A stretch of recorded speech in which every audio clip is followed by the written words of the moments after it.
नमस्कार, मी सनातन संस्थेचा राष्ट्रीय प्रवक्ता चेतन राजहंस। डॉक्टर दाभोळकरांच्या हत्येच्या प्रकरणात आज सनातनचं निर्दोषत्व सिद्ध झालं आहे।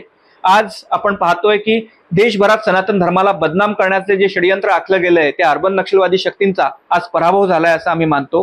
कारण ज्या दिवशी डॉक्टर दाभोळकरांची हत्या झाली होती त्या दिवशीच या प्रकरणात हिंदुत्ववाद्यांचा हात आहे असं 1 ते 1.5 घंट्यांनी तत्कालीन मुख्यमंत्री पृथ्वीराज चव्हाण यांनी वक्तव्य केलं होतं। एकूणच प्रकार या तपासाची दिशा भरकटवण्यात आली होती आणि आज आपण जे पाहतोय की सनातन संस्थेचे साधक विक्रम भावे यांना 2 वर्षांचा कारावास अकारण भोगावा लागला।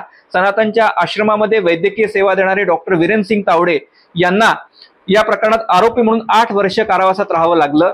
त्याच प्रकारे हिंदुत्ववाद्यांचे वकील ॲडव्होकेट संजीव पुनाळेकर यांना सुद्धा 42 दिवस कारावासात ठेवण्यात आलं। एक प्रकारे हिंदुत्ववाद्यांना गोवण्यासाठी हे षडयंत्र आखलं गेलं होतं, भगवा आतंकवादाची थेरी सिद्ध करण्यासाठी हे षडयंत्र आखलं गेलं होतं। आज न्यायालयाच्या निकालामुळे हे जे षडयंत्र आहे हे एक प्रकारे फसलं आहे। या प्रकरणामध्ये 2 हिंदुत्ववादी शरद कळसकर आणि सचिन अंदुरे यांनाही गोवण्यात आलं होतं। आज त्यांना न्यायालयाने दोषी ठरवलं असलं तरी आम्हाला खात्री आहे की त्यांना सुद्धा या प्रकरणात गोवण्यात आलेलं आहे आणि त्यांचे नातेवाईक या प्रकरणात उच्च न्यायालयात जाऊन दाद मागतील आणि न्याय मिळवतील।